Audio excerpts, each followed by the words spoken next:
கர்த்தர் நல்லவர். அல்லேலூயா. இந்த நாளிலும் ஆண்டவர் ஆச்சரியமானவர். அல்லேலூயா. அதிசயங்களை செய்கிறவர். தம்மை நம்பி நிற்கிற ஒவ்வொருடைய வாழ்விலும் ஆண்டவர் ஆச்சரியங்களையும் அதிசயங்களையும் செய்கிறவராக இருக்கிறார். நம்பி நிற்கிறோம், பெரிய காரியங்களை நாம் பார்க்க போகிறோம். அல்லேலூயா.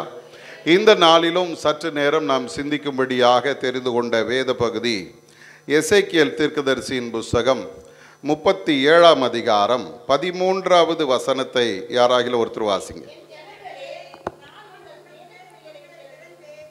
என் ஜனங்களே, நான் உங்கள் பிரேத குழிகளை திறந்து உங்களை உங்கள் பிரேத குழிகளிலிருந்து வெளிப்பட பண்ணும்போது நான் கர்த்தர் என்று அறிந்து கொள்வீர்கள்.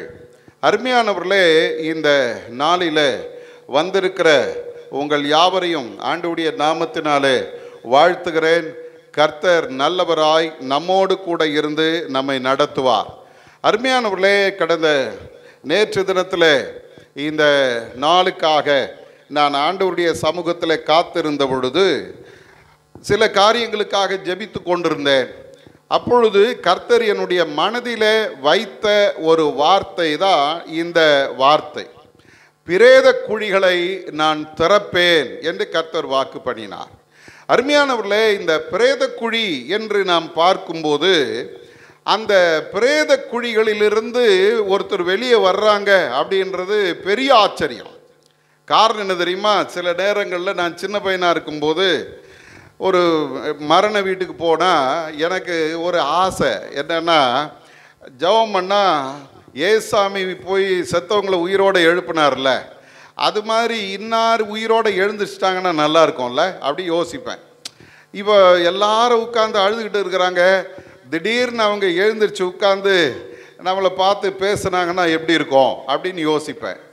அப்புறம் இந்த இதில் பெட்டியில் வச்சு எடுத்துகிட்டு போகும்போது அந்த நாயின் விதவையினுடைய மகனை ஆண்டவர் தொட்ட உடனே அந்த வாலிபன் எழுந்து உட்கார்ந்துட்டான்ல, நான் யோசிப்பேன், இந்த பெட்டியில் இவங்களை வச்சு எடுத்துகிட்டு போகிறோமே, போகும்போது அவங்க எழுந்துச்சு உட்காந்துட்டாங்கன்னா அப்படி யோசிப்போம். எல்லாம் கொண்டு போய் அந்த அடக்கம் பண்ணி முடித்த பிறகு அப்படிப்பட்ட யோசனை வராது, முடிஞ்சு போச்சு அப்படின்னு விட்டு வந்துடுவோம்.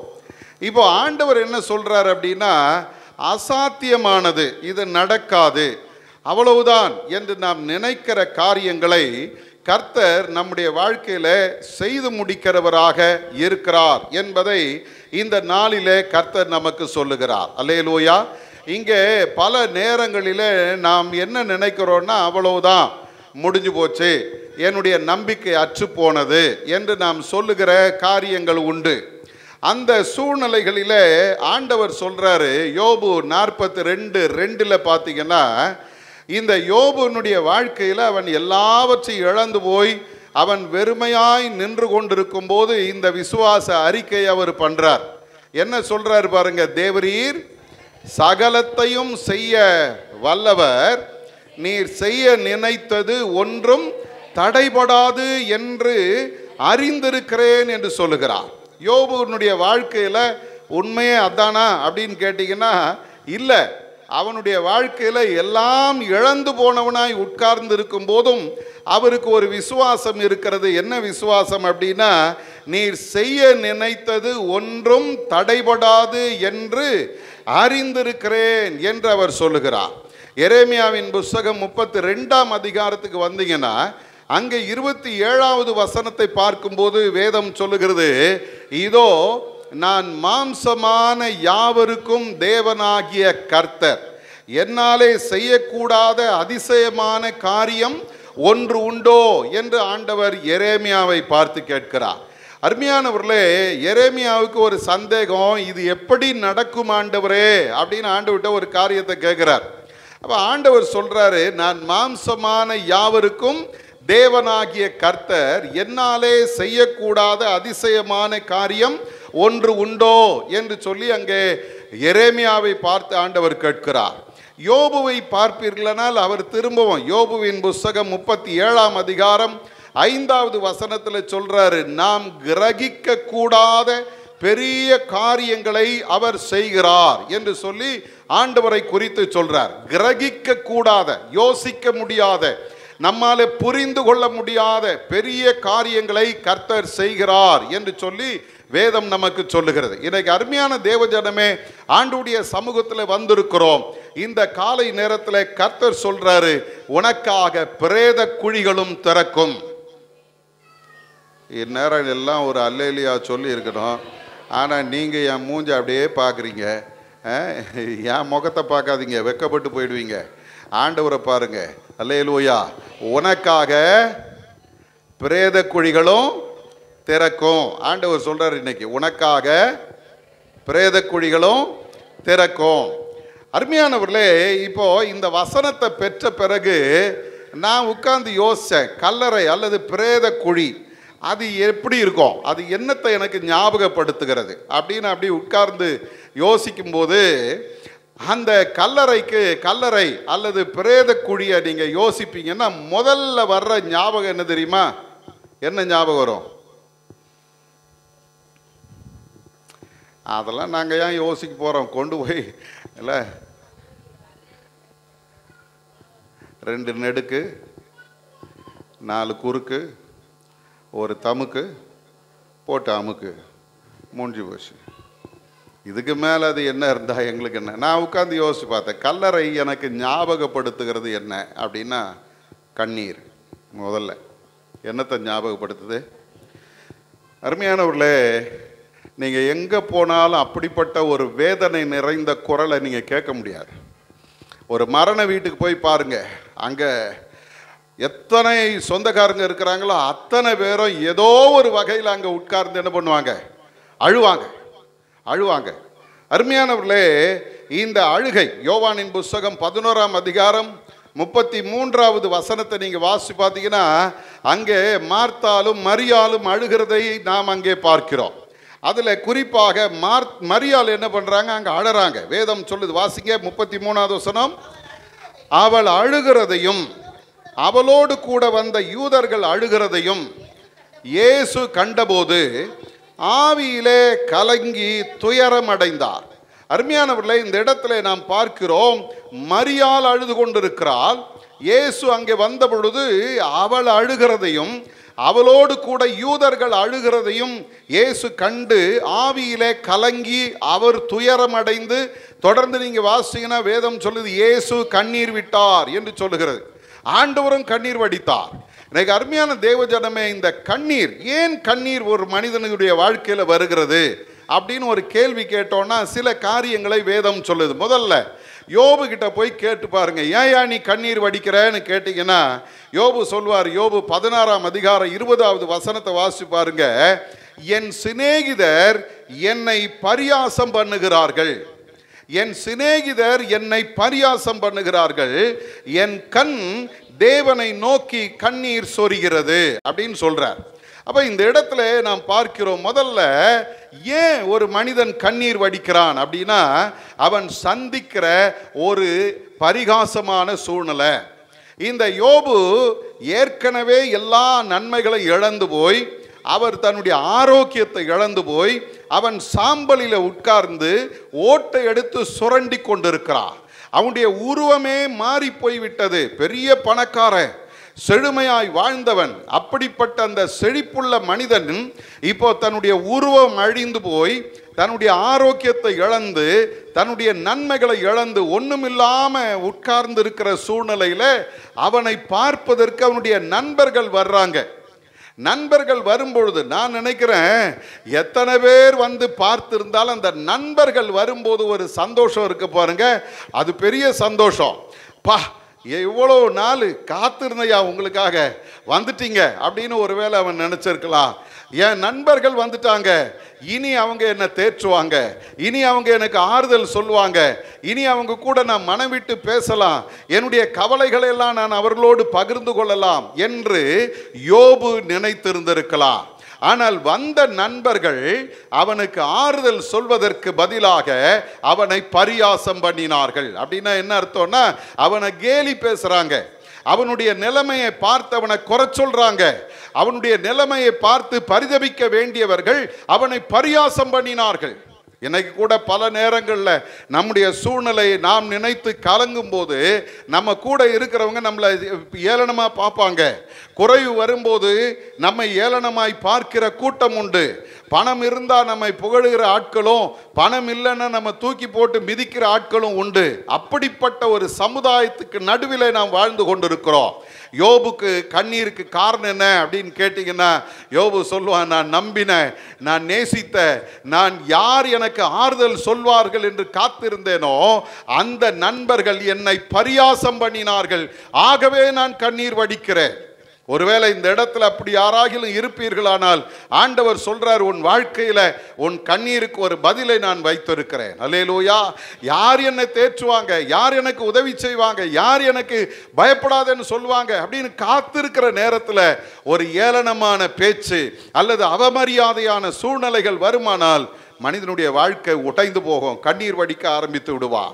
அடுத்தது சொல்லுகிறது, பாவத்தின் விளைவினாலே கண்ணீர் வருகிறது. லூக்காவின் புஸ்தகம் 7ஆம் அதிகாரம் 38வது வசனத்தை நீங்க பார்த்தீங்கன்னா, இயேசு ஒரு பரிசேயனுடைய வீட்டில் பந்தி அமர்ந்து இருக்கிறார்.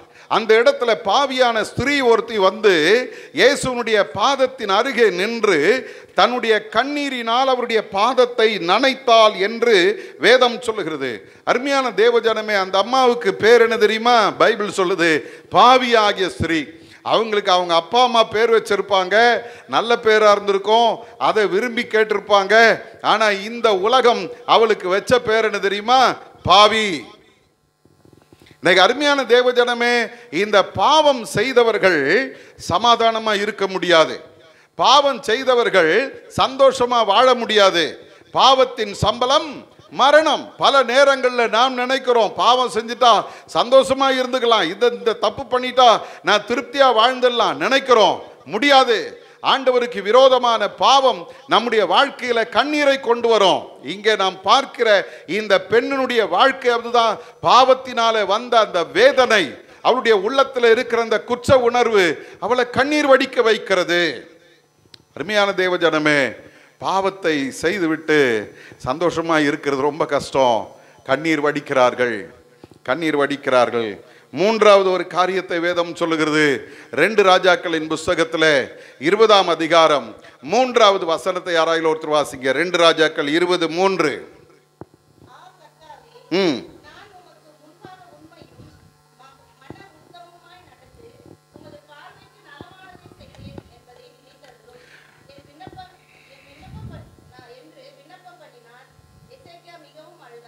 அருமையானவர்களே, இந்த இடத்துல நாம் பார்க்கும்போது மூன்றாவது ஏன் கண்ணீர் வருகிறது அல்லது கண்ணீர் வடிக்கிறார்கள் என்று நாம் பார்ப்போமானால், ஒன்று மரண பயம், அடுத்தது சாவு, தன்னுடைய வாழ்வில் இருக்கிற பயங்கரமான வியாதியை நினைத்து கண்ணீர் வடிக்கிறது.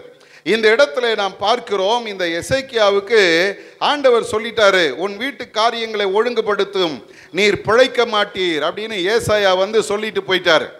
ஆனால் இந்த எசேக்கியாவினுடைய சூழ்நிலை என்ன தெரியுமா? தனக்கு நேரிட போகிற இந்த மரணத்தை, தனக்கு வந்திருக்கிற இந்த கொடிய வியாதியை நினைத்து வேதம் சொல்லுகிறது, எசேக்கியா மிகவும் அழுதான். கண்ணீர் ஏன் வருது அப்படின்னா, எனக்கு இருக்கிற வியாதி, எனக்கு இருக்கிற மரண பயம். எனக்கு அருமையான தேவஜனமே, நிறைய நேரங்களில் நம்முடைய பலவீனங்கள் நம்மை கண்ணீர் விட்டு அழ வைக்கிறது. ஒரு சில நேரங்களில் நம்ம அந்த வேதனையை தாங்க முடியாமல் ஆண்டவர்கிட்ட சொல்கிறோம், ஆண்டவரே நான் வாழ்ந்து என்ன பண்ண போகிறேன், என்னை சாகடிச்சிருங்கப்பா. இங்கே நிற்கிற நான் அந்த வார்த்தையை ஒரு முறை சொல்லியிருக்கிறேன். காரணம், என்னுடைய காலில் இருக்கிற அந்த வேதனை. அரும்பாக்கத்தில் இருக்கும்போது மாடி மேலே, நாங்கள் அப்போ அப்பார்ட்மெண்ட்ஸில் வாடகைக்கு இருக்கிறோம், அங்கே வெயில் நேரம் மாடி மேலே படுத்திருக்கிறேன்.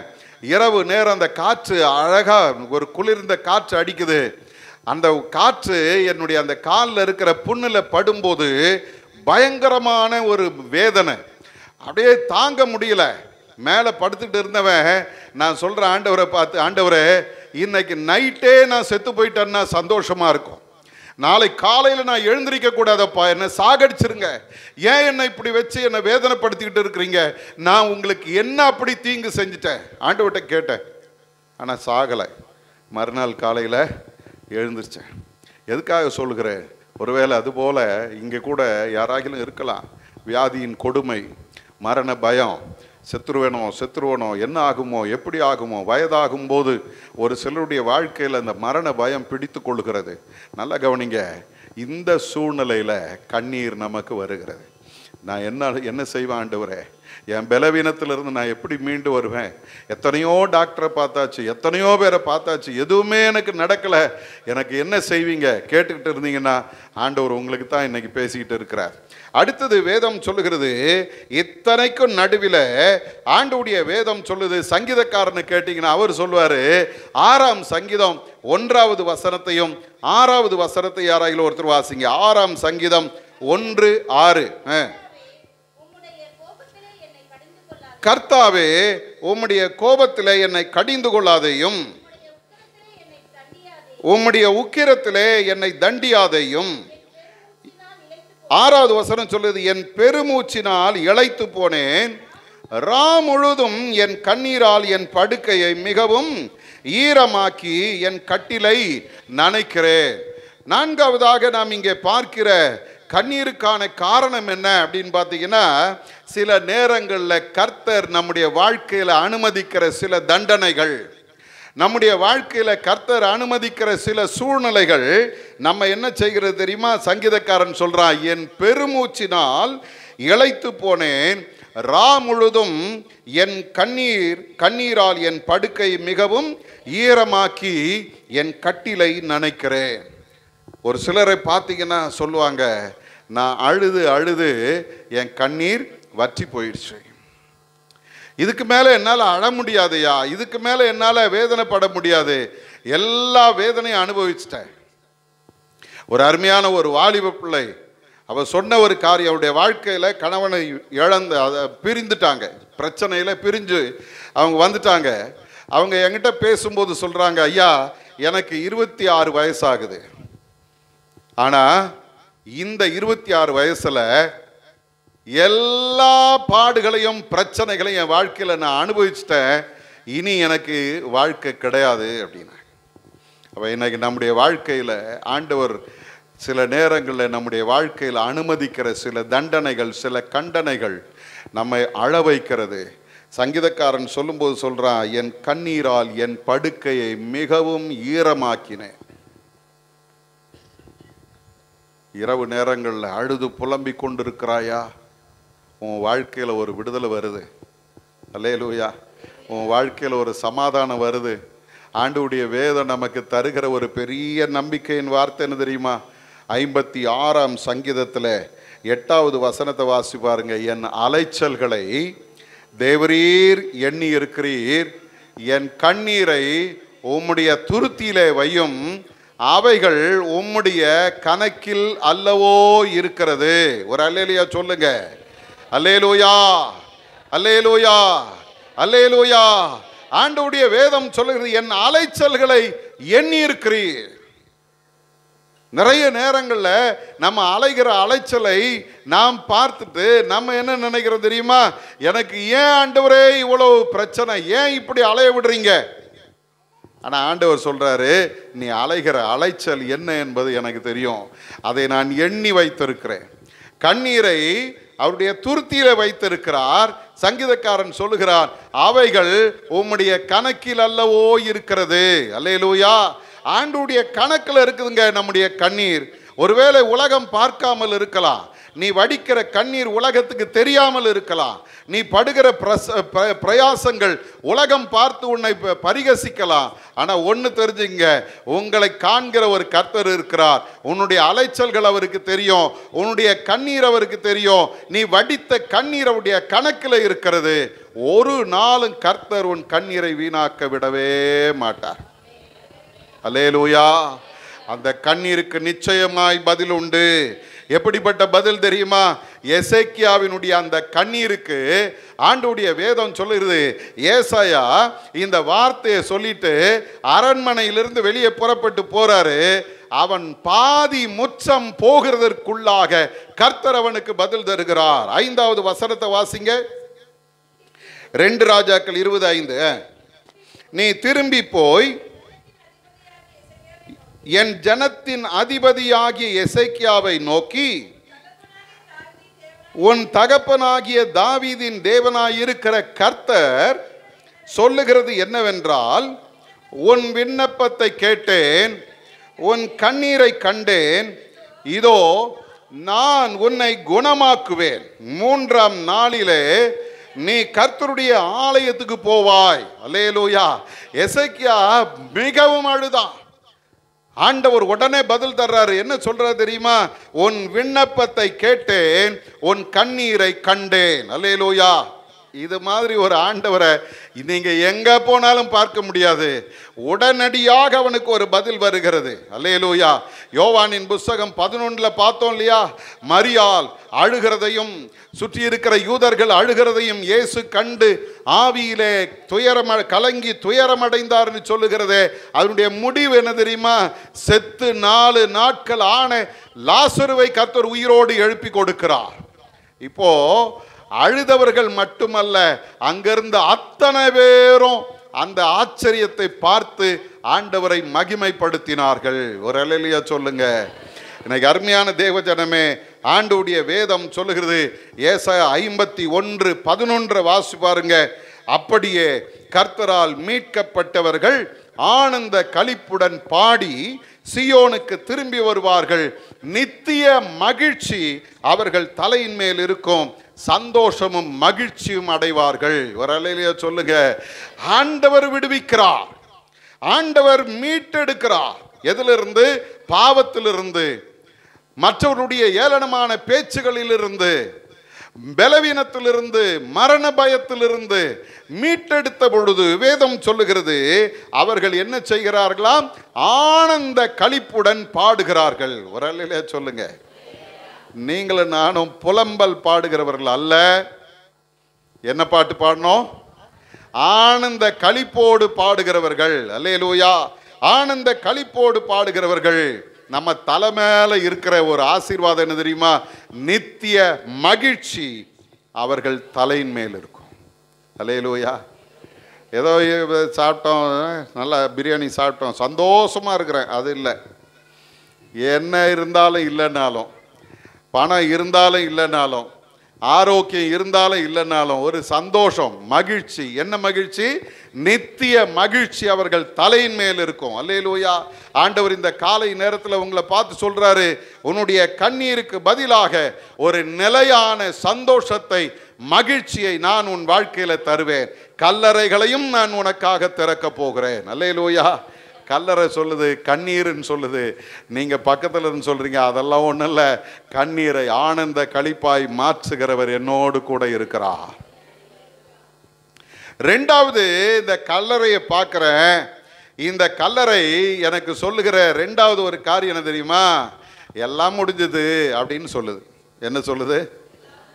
ஆமா, முதல்ல சொல்லுது கண்ணீர் தான் அப்படின்னு சொல்லுச்சு.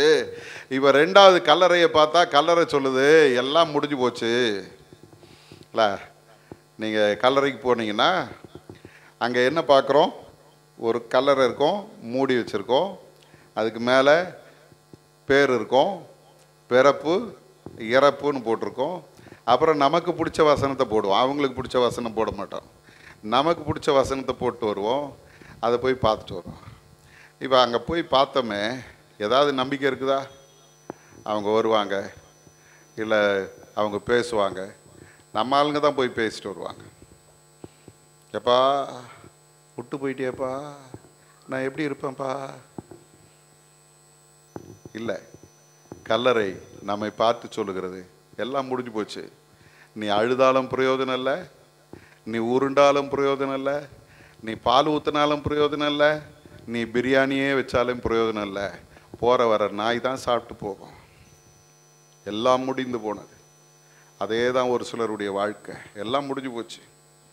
எசேக்கியேலின் புஸ்தகம் 37ஆம் அதிகாரத்தில் 11வது வசனத்தில் இஸ்ரவேல் ஜனங்கள் ஆண்டவரை பார்த்து சொல்றாங்க. என்ன சொல்றாங்க பாருங்க, 37:11.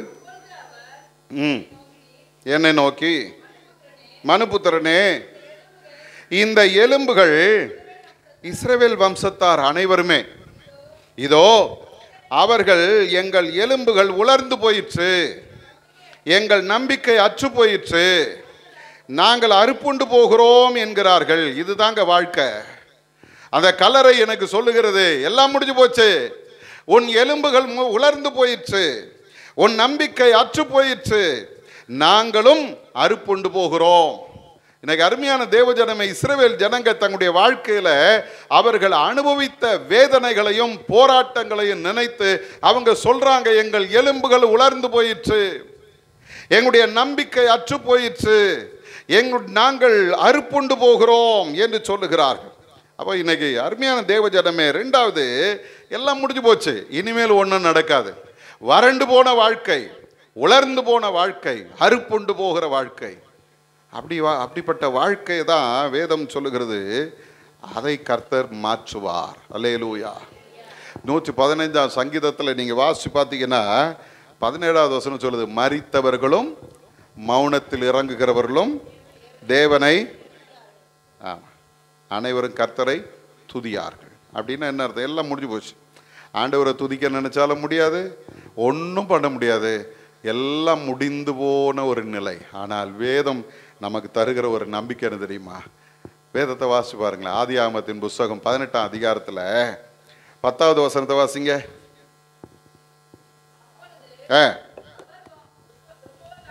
அப்பொழுது அவர் உற்பவ கால திட்டத்தில் நிச்சயமாய் உன்னிடத்தில் திரும்பி வருவேன், அப்பொழுது உன் மனைவியாகிய சாராளுக்கு ஒரு குமாரன் இருப்பான் என்றார். சாராள் அவருக்கு பின்புறமாய் கூடார வாசலில் இதை கேட்டுக்கொண்டிருந்தார். அருமையானவர்களே, இந்த சம்பவம் நமக்கு தெரியும். ஆண்டவர் ஆபிரகாமுக்கு தரிசனமாகிறார், ஆபிரகாம் கூட்டிட்டு போய் அவங்களுக்கு நல்ல விருந்து வைக்கிறாரு, எல்லாம் முடிஞ்சது. இப்போ ஆபிரகாமுக்கு அவர் சொல்ற வார்த்தை, ஆண்டவர் சொல்ற வார்த்தை என்ன தெரியுமா? ஒரு உற்பவ கால திட்டத்தில் நிச்சயமாய் உன்னிடத்தில் திரும்பி வருவேன், அப்பொழுது உன் மனைவியாகிய சாராளுக்கு ஒரு குமாரன் இருப்பான் என்று சொல்லுகிறார். இப்போ உண்மை நிலை என்ன? ஃபேக்டை கண்டுபிடிக்கணும்ல. நம்ம எங்கே போனாலும் இப்போ ஃபேக்ட் இல்லை, ஃபேக்ட் ஃபைண்டர்ஸ் அப்படின்னு சொல்கிறாங்க, உண்மையை கண்டுபிடிக்கிறவர். உண்மை என்ன? ஆண்டவர் சொல்கிறாரு உனக்கு பிள்ளை இருக்கோன்றார். உண்மை என்ன அப்படின்னா அடுத்த வசனம் சொல்லுது, ஆபிரகாமும் சாராலும் வயது சென்று முதிர்ந்தவர்களாய் இருந்தார்கள். பைபிள் தெளிவாக சொல்லுது, வயது சென்று முதிர்ந்தவர்களாய் இருந்தார்கள். ஸ்திரீகளுக்குள்ள வழிபாடு சாராளுக்கு நின்று போயிற்று, சாத்திய கூறு இல்லை. ஃபேக்ட் செக்கர் சொல்றாங்க. அவர் 1000 சொல்லுவாருங்க, அடுத்த வருஷம் வர்றேன், இல்லை உற்பவ கால திட்டத்தில் வர்றேன், உனக்கு ஒரு குழந்தை இருக்கும் அப்படின்னு அவர் சொல்லுவாரு. ஆனா உண்மை நிலை என்ன அப்படின்னா, உண்மை நிலை ஆபிரகாமும் சாராலும் வயது சென்று முதிர்ந்தவர்களானார்கள், சாராளுடைய வழிபாடெல்லாம் நின்று போனது. சரி, அவங்க தான் சொன்னாங்க. இப்போ குறிப்பிட்ட நபர் என்ன சொல்றாங்க இல்ல, பேட்டி எடுக்க போற மாதிரி குறிப்பிட்ட நபர் அந்த அம்மா கிட்ட போய் கேட்குறீங்க, என்னம்மா சாரால்,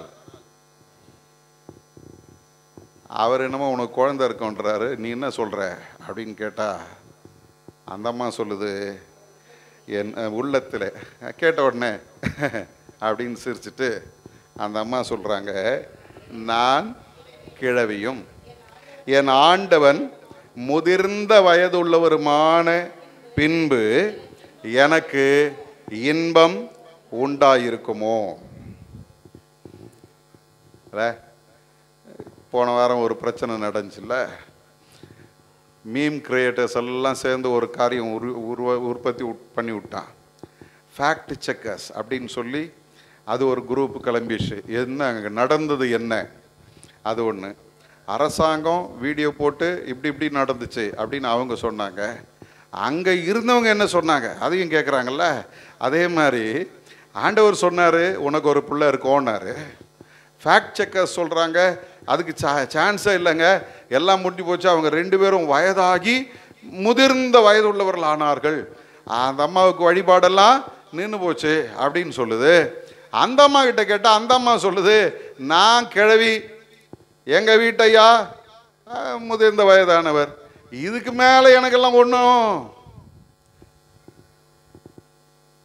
இங்கே உட்கார்ந்து இருக்கிற ஒரு சிலர் அப்படி சொல்லிட்டு இருக்கிறீங்க, இதுக்கு மேலே ஒன்றும் நடக்காது, இதுக்கு மேலே ஒன்றும் இல்லை, இதுக்கு மேலெல்லாம் ஒன்றும் நான் எதிர்பார்த்தது நடக்க போகிறதில்ல. என் பிள்ளைகளுடைய வாழ்க்கையில் ஆகட்டும், என் வாழ்க்கையில் ஆகட்டும், நான் எதிர்பார்த்தது இதுவரைக்கும் நடக்கலை, இனிமேலும் நடக்காது அப்படின்ற ஒரு தீர்மானத்துக்குள்ளே நாம் வந்திருப்போமானால், இன்றைக்கு கர்த்தர் உங்களை பார்த்து சொல்கிறாரு, கல்லறைகளை திறக்கிற ஒரு கர்த்தர்.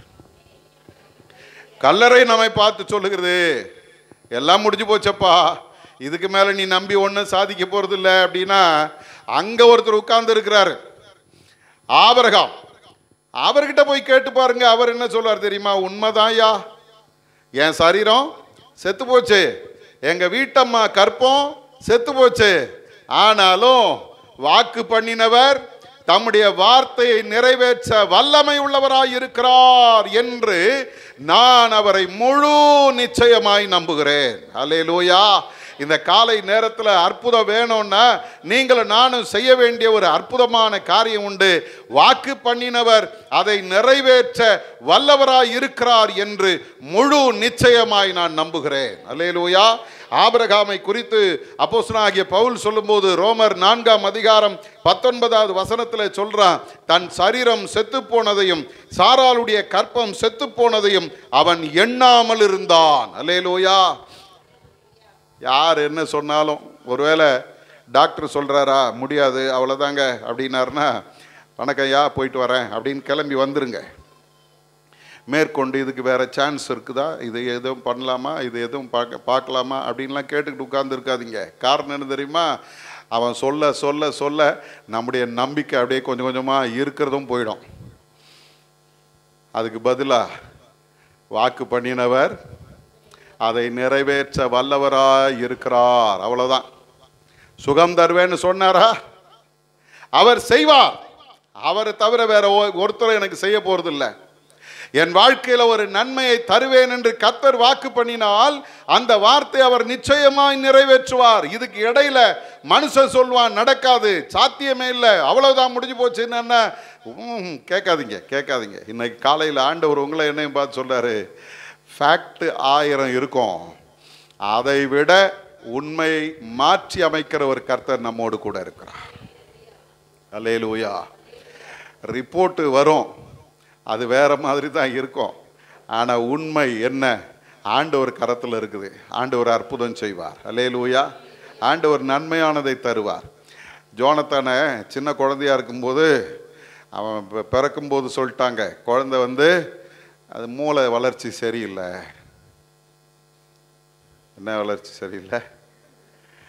6வது மாதம் ஸ்கேன் எடுத்துகிட்டு சொன்னாங்க, அதுக்கு கை கால் ஊனம்.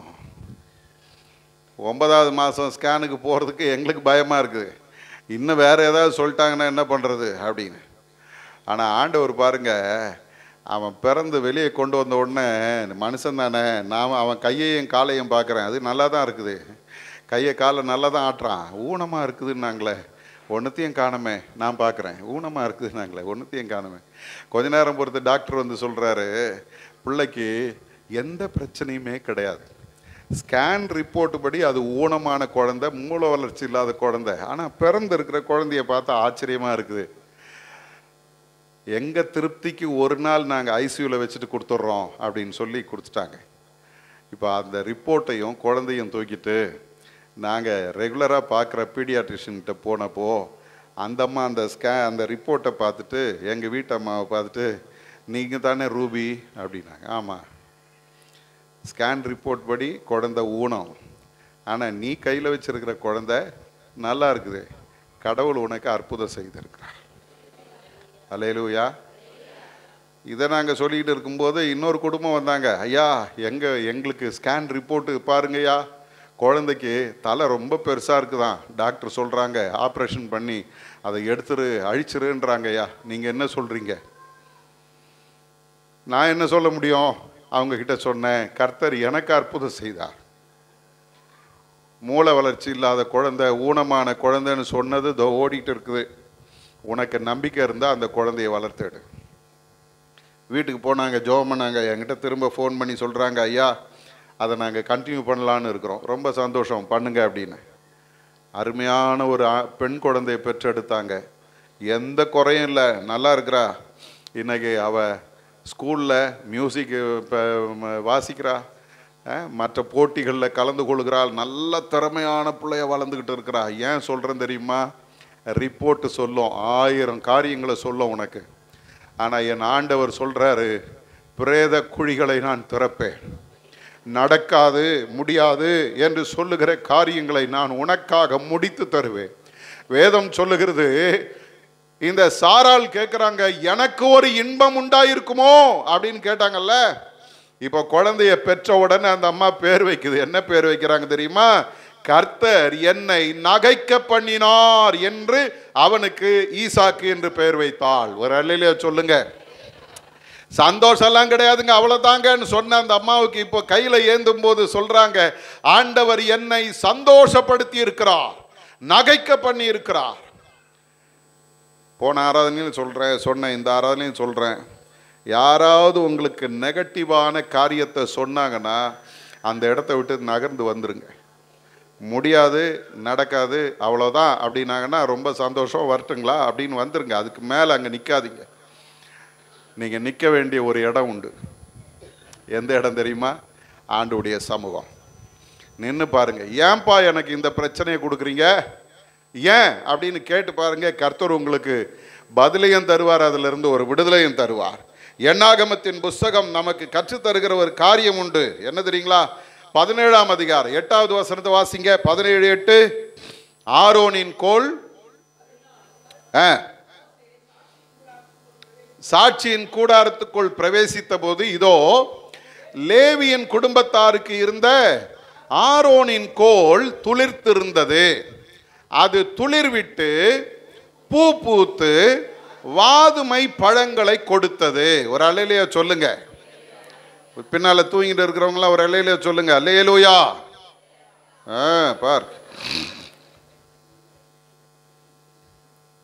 நீ 1000 சொல்லு, என் வாயிலிருந்து அல்லேலூயா வராது அப்படின்னு ஒரு சிலர் வைராக்கியமாக உட்கார்ந்துருக்கிறாங்க. அப்படி இருக்கிறவங்களை நம்ம ஒன்றுமே பண்ண முடியாது. உன் விசுவாசத்தின்படி உனக்கு பைபிள் சொல்லுது. இங்க ஒரு பிரச்சனை வந்துருச்சு. ஆரோனையும் மோசையும் மட்டும்தான் ஆண்டவர் ஆசாரியர்களா இருக்க தேர்ந்தெடுத்தாரா, நாங்களும் இருப்போம் அப்படின்னு ஒரு பிரச்சனை வந்துச்சு.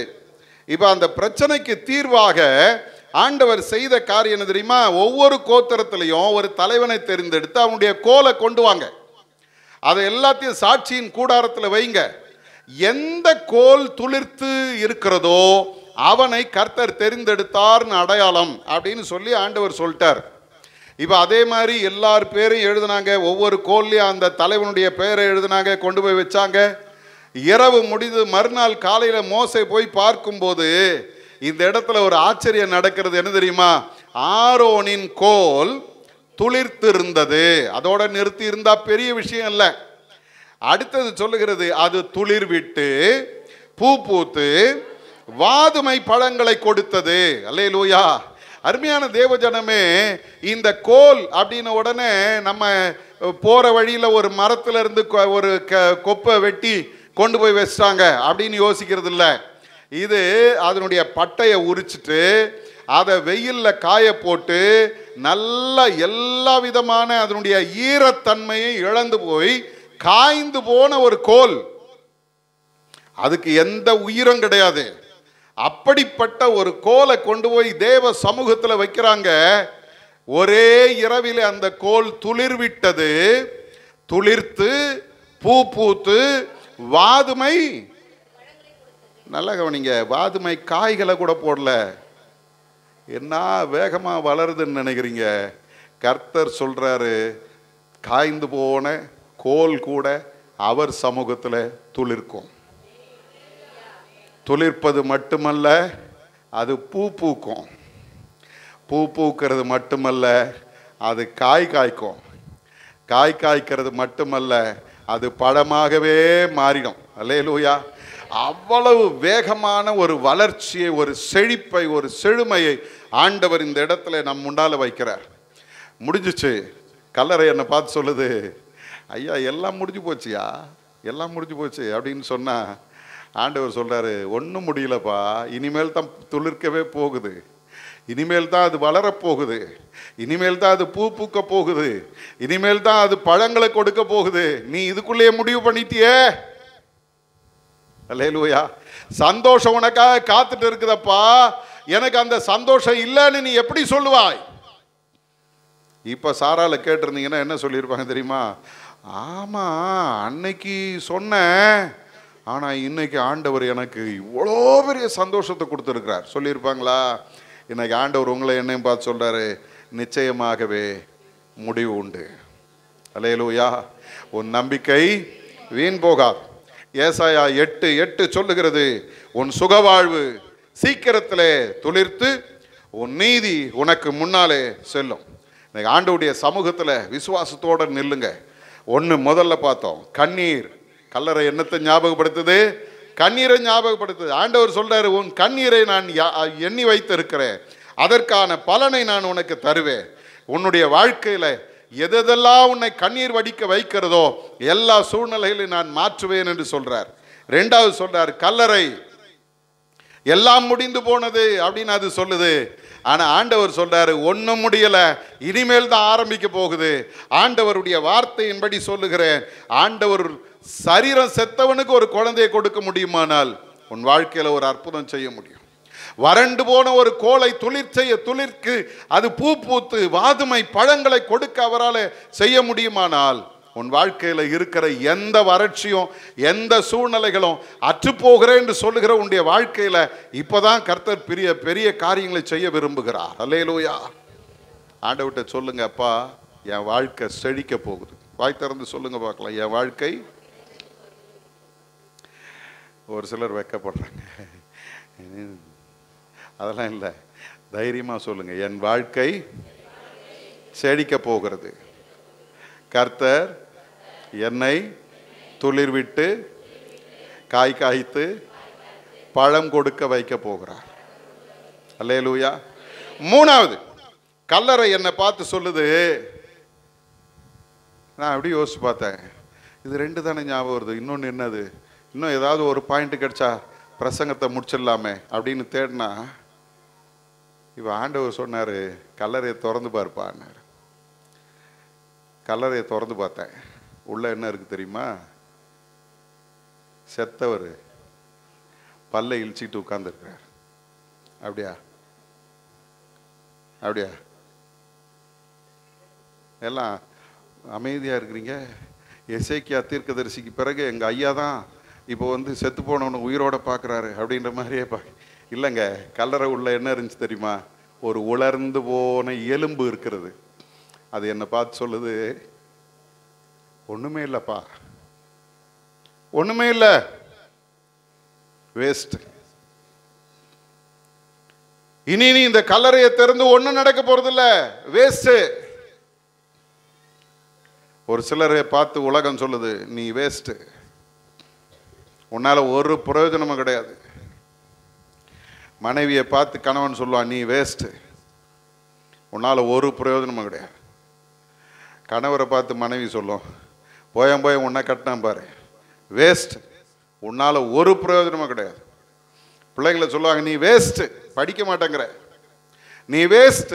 யாரெல்லாம் உன்னை வேஸ்ட்னு சொல்றாங்களோ, ஆண்டவருடைய வேதம் சொல்லுகிற ஒரு வார்த்தையை சொல்றேன் பாருங்க. ஆதியாகமம் 18ஆம் அதிகாரம் 27வது வசனத்தில் ஆபிரகாம் தன்னை பார்த்து சொல்றாரு, நான் சாம்பலும் தூளுமாய் இருக்கிறேன். ஆபிரகாம் சொல்றார், நான் தூளும் சாம்பலுமாய் இருக்கிறேன். ஆபிரகாம் தன்னை எப்படி பார்க்கிறார் தெரியுமா? நான் தூளும் சாம்பலுமாய் இருக்கிறேன். அப்படி யாத்திராகமத்துக்கு வந்தீங்கன்னா ஆண்டவர் மோசே கூப்பிடுறார், மோசே, இந்த ஜனங்களை நீ எகிப்திலிருந்து மீட்டெடுத்து கொண்டு போய் பாலும் தேனும் ஓடுகிற நலமான தேசத்திலே அவர்களை சேர்க்கும்படி உன்னை அனுப்புகிறேன், வா அப்படின்னு ஆண்டவர் கூப்பிட்டார்.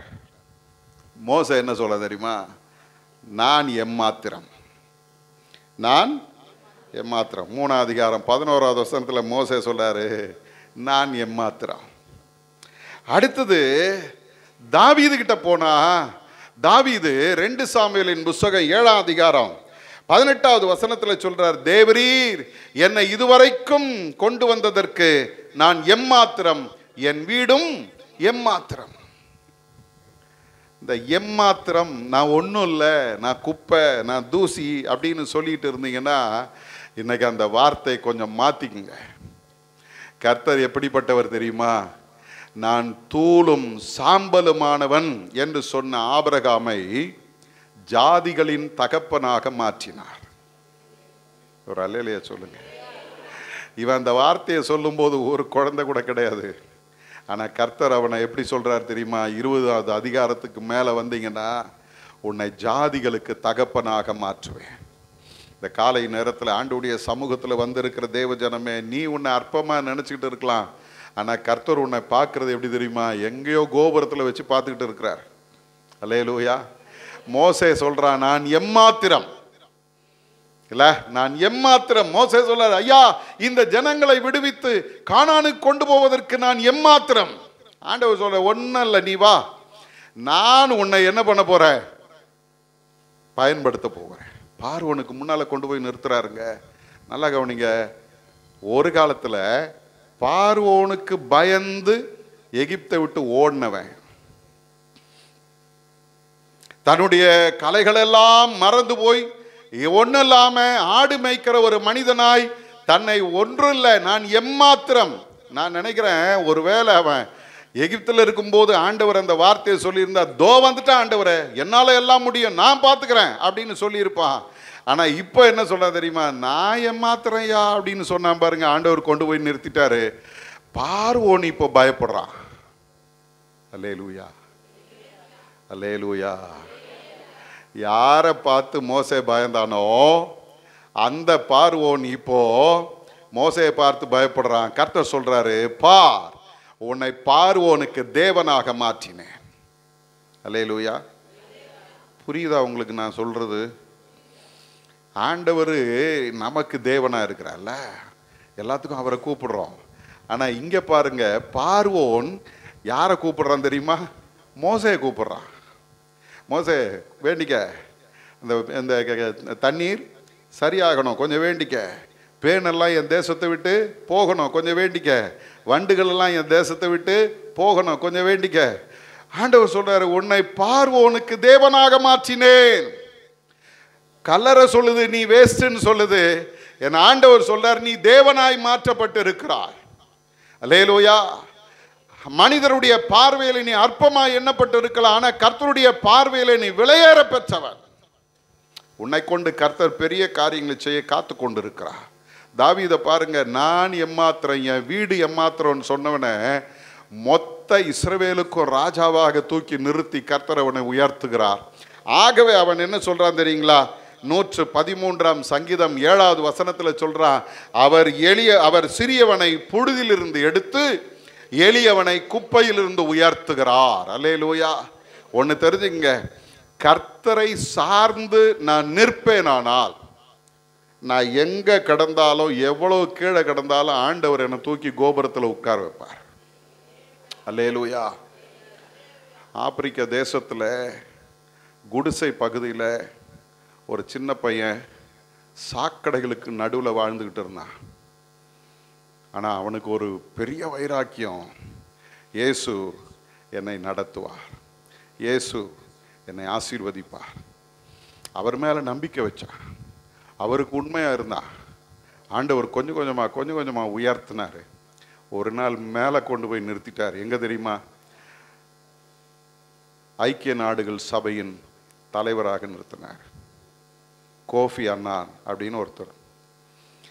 அவரை குறித்து படிக்கும்போது இப்படி படித்தேன், குப்பையில் கடந்து கோபுரத்தில் உயர்த்தப்பட்டவர்.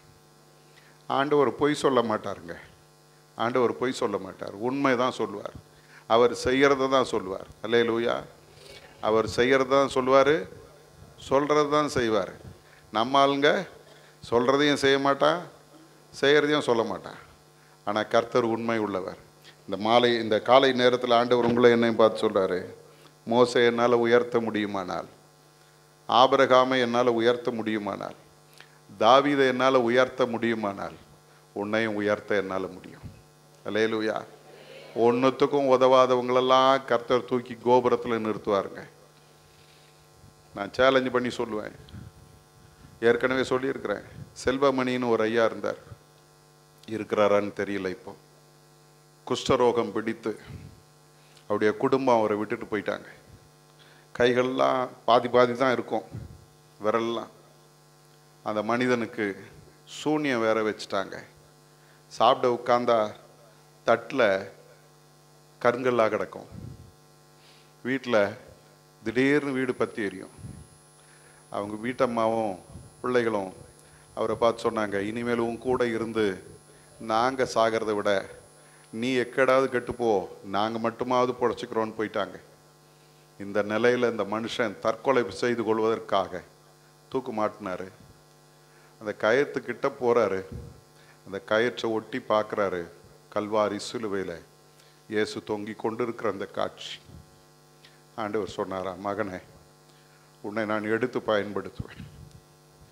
நீ தற்கொலை பண்ணாத, என்னை நம்பு, நான் உன்னை நடத்துவேன். அந்த நேரமே தன்னுடைய வாழ்க்கை ஆண்டவருக்கு அர்ப்பணித்தார். அந்த குஷ்டரோகம் அந்த நிமிஷமே அவரை விட்டு மாறினது. அரைக்குறை விரலோட இப்படி தான் இருக்கும் கையை, ஆனால் எந்த பலவீனமும் இல்லை. படிப்பறிவே இல்லாத ஒரு சாதாரண மனிதன் கர்த்தர் நடத்தினார். எப்படி நடத்தினார் தெரியுமா? பிரசங்கம் பண்ணுவாருங்க. பைபிளை திறக்க தெரியாது, பைபிள் படிக்க தெரியாது, ஆனால் வசன ரெஃபரன்ஸ் அவ்வளோ கரெக்டாக சொல்லுவார். அவர்கிட்ட பேசும்போது, அப்போ நாங்கள் யூத்தில் இருந்தோம், அவர்கிட்ட ரொம்ப ஜாலியாக பேசுவோம். ஏன்னா அவரும் கிண்டலாக பேசிகிட்டு இருப்பார். அவர் சொல்லுவார், எப்பா பைபிள் எனக்கு தெரியாதுப்பா, எப்படி படிக்கணும்னு தெரியாதுப்பா, ஆனால் அங்கே போய் நின்னா எப்படி எனக்கு இந்த வார்த்தை வருதுன்னே தெரிலப்பான்வார்.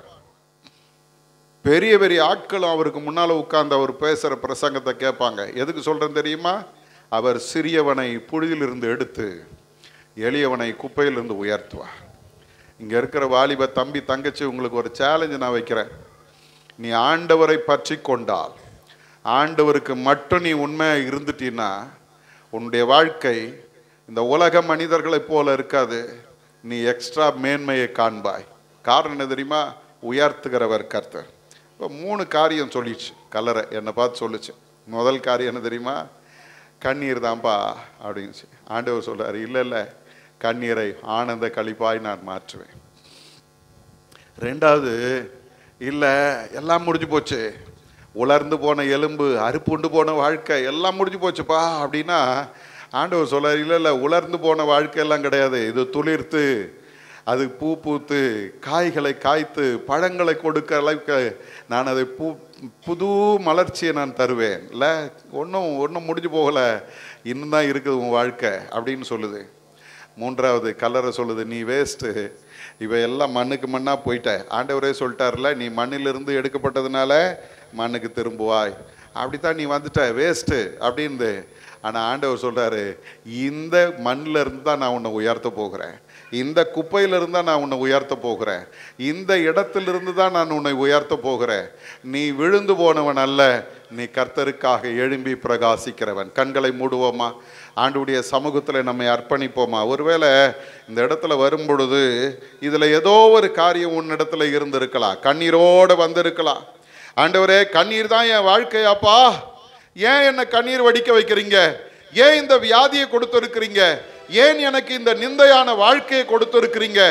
ஏன் என்னுடைய வாழ்க்கையில பாவத்திலிருந்து மீண்டு வர முடியல? பாவத்தினுடைய சாபம் என்னை ஆட்டி படைத்து கொண்டிருக்கிறது. ஆண்டவரே, நீங்க என்னை தண்டிச்சுங்க, என்னை கண்டிச்சுங்க, அதனால என் கண்ணீரினால் என் படுக்கை முழுவதையும் நான் நினைத்து கொண்டிருக்கிறேன். ஆண்டவரே, என் கண்ணீர் தான் என் வாழ்க்கையான்னு கேட்டு வந்திருந்தீங்கன்னா, எனக்கு ஆண்டவர் உங்களை பார்த்து சொல்றாரு, பா, உன் கண்ணீரை நான் ஆனந்த களிப்பாய் மாற்றுவேன், நித்திய மகிழ்ச்சி உன் தலை மேல தங்கும், சந்தோஷத்தையும் மகிழ்ச்சி நீ பார்ப்பாய் அப்படின்னு ஆண்டவர் இன்றைக்கு வாக்கு பண்ணுகிறார். 2வது கல்லறை சொல்லுது, எல்லாம் முடிஞ்சு போச்சு, எல்லாம் முடிஞ்சு போச்சு, இனிமேல் ஒரு நம்பிக்கை இல்லை. ஆனா ஆபிரகாம் சொல்றாரு, வாக்கு பண்ணினவர் உண்மை உள்ளவர், அதை அவர் நிறைவேற்ற வல்லவராய் இருக்கிறார். இன்னைக்கு ஆண்டவருடைய சமூகத்துல ஆண்டவருடைய ஆரோனின் கோல் தளிர்த்து துளிர்த்து அது பழம் கொடுத்து நிற்கும் போது அந்த கோல் நம்மை பார்த்து சொல்லுது, அது என்ன உலர்ந்து போன கொம்பாக இருந்தாலும் உலர்ந்து போன எலும்பாக இருந்தாலும் அதிலே திரும்பவும் உயிர் கொடுப்பதற்கு என் ஆண்டவரால் மட்டும்தான் முடியும். இஸ்ரவேல் ஜனங்களே, பிரேத குழிகளில் இருந்து உங்களை புறப்பட பண்ணுவேன் என்று கர்த்தர் சொல்லுகிறார். உலர்ந்து போன வாழ்க்கையா, அறுப்புண்டு போன வாழ்க்கையா, செழுமை இழந்து போன வாழ்க்கையா, கர்த்தருடைய கரத்துல உன்னை ஒப்பு கொடுத்துப்பா. கர்த்தர் உன்னை பூத்து குலுங்கும்படி, காய்த்து பழங்கொடுக்கும்படி கர்த்தர் உன் வாழ்க்கை ஆசீர்வதிக்க வல்லவராய் இருக்கிறார். ஒருவேளை வேஸ்ட், அவ்வளவுதான், உன்னால ஒரு பிரயோஜனமும் இல்லை. பெற்றோர் உன்னை பார்த்து சொல்லி இருக்கலாம், உலகம் உன்னை பார்த்து சொல்லி இருக்கலாம், உன்னுடைய மேலதிகாரி உன்னை பார்த்து சொல்லி இருக்கலாம், உன்னுடைய ஆசிரியர்கள் உன்னை பார்த்து சொல்லி இருக்கலாம், உன் கூட பழகிறவங்க உன்னை பார்த்து சொல்லி இருக்கலாம், உன் குடும்பத்தின் மக்கள் உன்னை பார்த்து சொல்லி இருக்கலாம். வேஸ்ட். ஆனா ஆண்டவர் சொல்றாரு, நான் தூளும் சாம்பலுமானவன் சொன்ன ஆபிரகாமை ஜாதிகளுக்கு தகப்பனாக மாற்றினேன். இஸ்ரவேல் ஜனங்களை மீட்டு ரட்சித்து கானானு கொண்டு போவதற்கு நான் எம்மாத்திரம்னு சொன்ன மோசையை வல்லமை உள்ள செயல்களை செய்கிறவனாய், பார்வோனுக்கே தேவனாய் நான் மாற்றினேன்.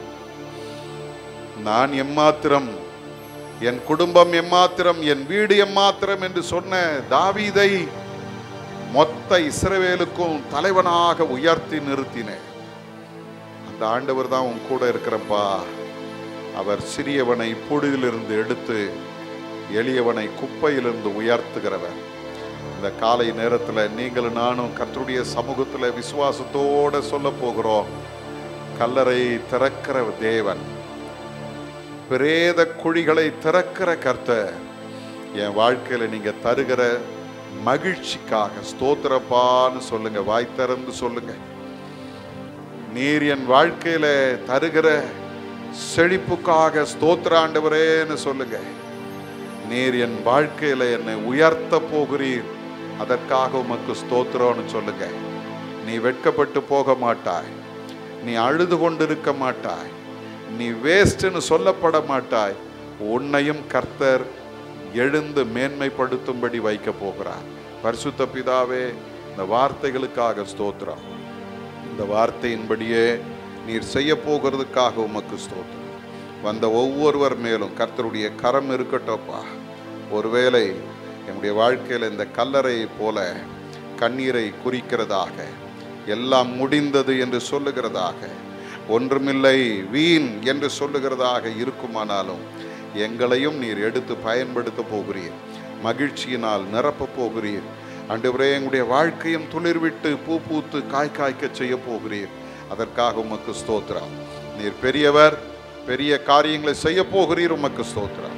இயேசுவின் மூலம் ஜெபிக்கிறோம் பிதாவே. ஆமென். ஆமென்.